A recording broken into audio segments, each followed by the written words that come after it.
Hey, what's up everybody? This is my video. I'm in my car right now. I'm on my way to run some errands before I go in for the day. I wanted to share something with you guys. Give you guys a reason why I started making YouTube videos. I always wanted to make YouTube videos, but just haven't had the time. You know, I know that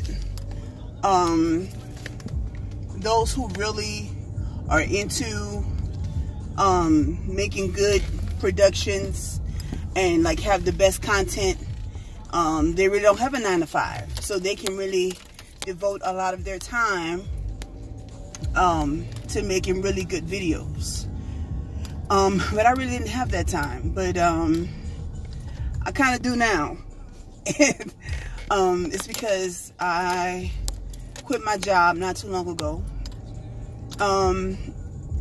It was a bittersweet experience. I have been at that job before I quit for 8 years. That's kind of a long time. But it was time to go.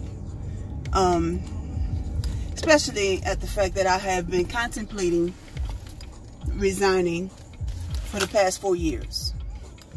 That's a long time to think about quitting.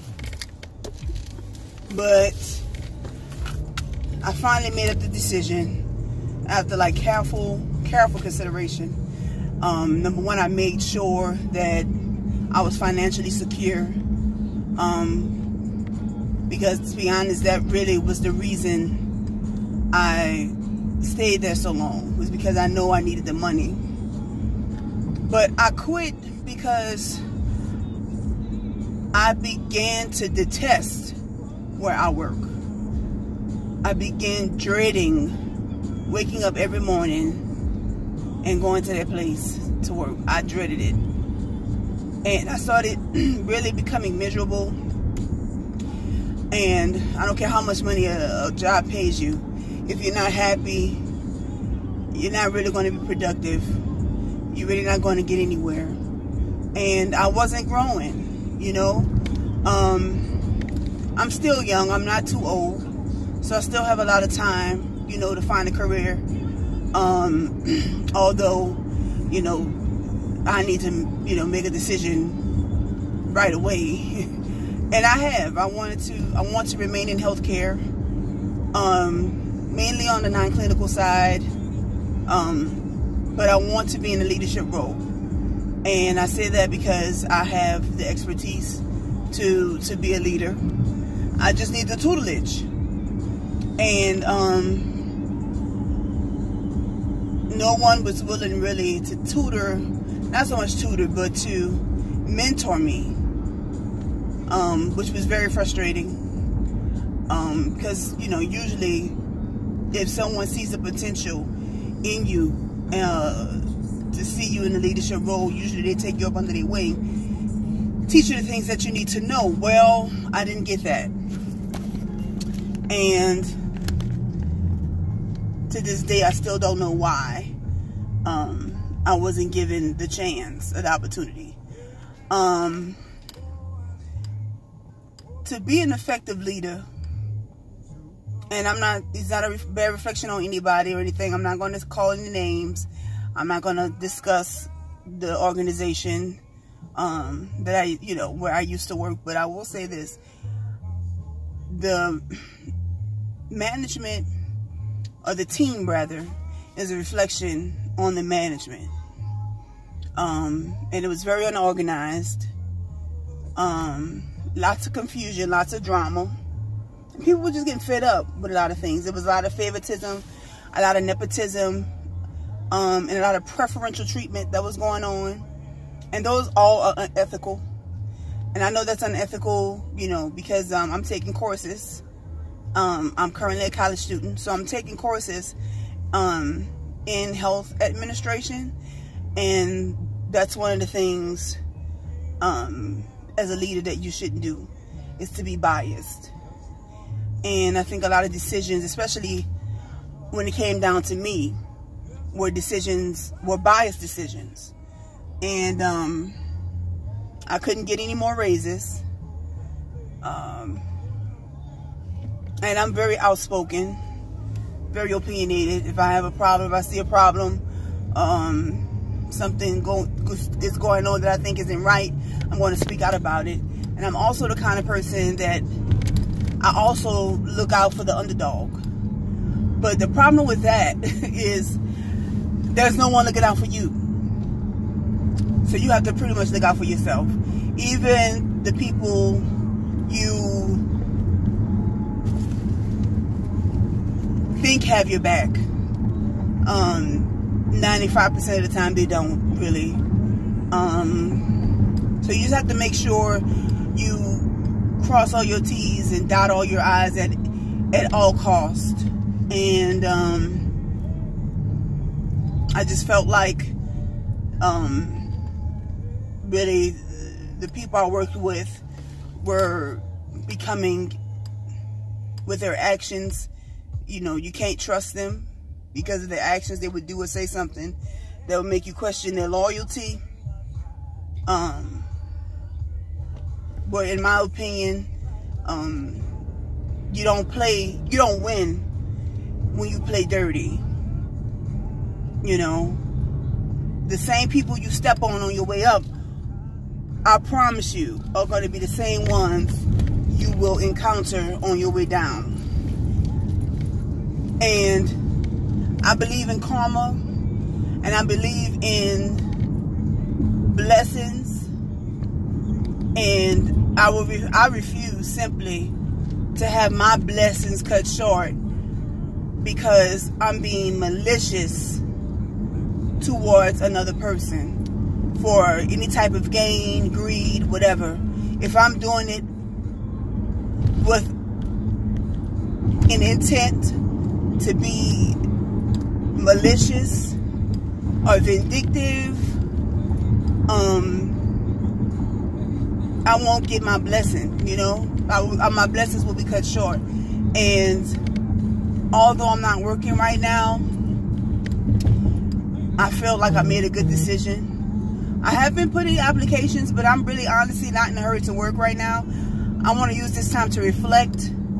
I want to work on my health, getting some of this weight off me, which is some vlogs I want to work on too in the future.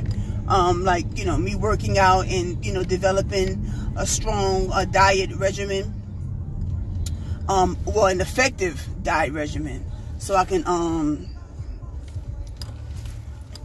you know, start losing weight. I've already lost like 20 pounds, and I've been keeping it off, but I have a lot more to lose.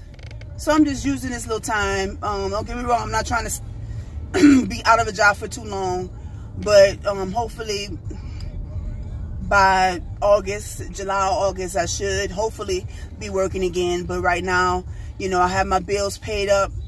I made sure that was taken care of, and I have a little savings in my bank account. So I think I made, you know, some wise decisions. My fiance is working, and the bills that he has to pay aren't that much, but I made sure, you know, the car insurances, rent, stuff like that was taken care of before I did anything. Like I said, it was very bittersweet, but at the same time, it was something that had to be done. And I prefer peace of mind and happiness over any six-figure, whatever amount that, you know, they want to pay. I don't want to be stressed out. I don't want to dislike my job, because I do love my job. I do love to serve people. But I refuse to be unhappy in any aspect of my life, whether it's my job, personal, spiritual. And if I have to remove that for a while, or sit down in order to reflect and gain my happiness, to get my joy back, I'm going to do that. So I know there are some people that may be experiencing what I'm experiencing, or just contemplating leaving your job. My main thing is just make sure you are not putting yourself in a financial hardship, or just make sure you have plan B. You know, you have another job lined up that you can go to. I didn't have a job, you know, I didn't have a plan B, but I did have a cushion to fall on financially. So thank goodness for that. If not, I would have kept going to that miserable job. So I'm glad I had an option. I had a few options to choose from. But I just wanted to share that with you. It's not easy quitting a job. You become attached to people. And I told my manager this and my supervisor, and they looked at me like I was crazy. But you spend 8 hours a day, 5 days a week with people. They inadvertently become a part of your life, whether you like it or not. You don't have to be friends on Facebook with them. Honestly, I could care less about the Facebook thing. But inadvertently, they become a part of your life. And in many instances, we get so caught up in office politics that instead of building one another and depending on each other to be a great team, or to develop a great team, we tear each other down. We gossip about each other. We start rumors on one another. We talk bad about other people to other people, and those other people are looking at you crazy based on what someone else has said. I've encountered all of this on my recent job, and I know there's not a perfect job or perfect, you know, workplace, but I would rather work with people who are more mature, who are, when they get to work, they're not going to be slackers, or not going to put their workload on you because they know you have the ability to do it. Where it's more peaceful, more diverse. That's the main thing. I noticed mostly those who were in management were non-white. So I would prefer to be in a more diverse environment where you have management, a management team of pretty much any color, whether it be white, black, Hispanic, Asian, and they won't treat you differently, or they won't discriminate. A lot of things I've experienced, and like I said, I'm talking from experience, because this is what I have witnessed during my 8 years of being there. And all you can do is just, you know, which I was doing, waiting until it becomes better, or just leave, you know. If you don't feel appreciated, if you don't feel like your work and your work ethic and what you contribute is taken for granted, then you need to leave. You need to find another employer that's going to treat you the way you deserve to be treated, and the way you treat other people. And that's what I'm doing right now. I'm on this new journey. I am not used to staying at home. I'm so used to like being at work all the time. So I have to find other things to do, which I'm going to do. I'm going to start working out, start going to the gym more. I'm already in school, so that'll take up some of my time. Even maybe find a little part-time gig until I can I can actually find the right job for me. But pretty much that's where I am right now. And I hope this encourages somebody. And go whatever in life you want to go for, just go for it. Don't let nobody tell you can't do it. Don't let no one put any hindrances, hindrances are going to come, but don't let that stop you.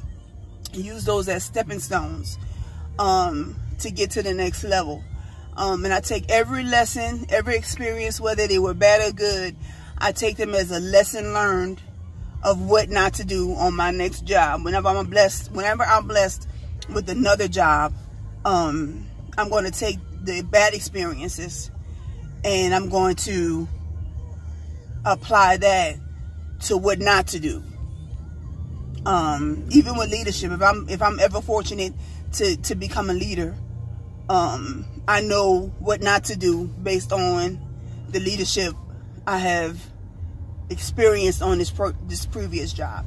I'm going to treat everyone fairly. I'm going to be eager to listen to new ideas and new concepts, even if it doesn't come from me, because there's no I in team. And I know that's cliche, but there is no I in team.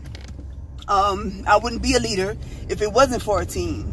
I have to lead somebody, so I need a team to lead. So they are important. They are an integral part of what I do. And I want to make sure I know how to do the job. If I got to get down with my team and do what they do, I want to be prepared to do it. I don't want to feel like because I'm a leader or because I'm a manager, a supervisor, that I'm above doing the work of my team. That's a very poor reflection and a character flaw, because no one's better than the other person, right? We're all supposed to be the same. So I should not have a superiority complex when I'm a leader. A good leader at that, an effective leader. And I want to be able to make sure my co-workers on my team can trust me, and make sure that whatever decision I make, that it's in their best interest. These people cannot drive out here, I swear to God. But anyways, let me stop this. Let me stop this video. But I pray that you all will be blessed, and that you will have a highly favored day, highly favored week, and just be encouraged. Continue to find that right job, and you'll get there, and you'll be able to look at all this in retrospect, you know. And I know that's what it's going to happen for me. I'm going to look at all this in retrospect and be thankful for every experience, because it's going to make me a better person. It's going to make me a better leader. So, yeah. All right. Well, y'all be good and be blessed. All right.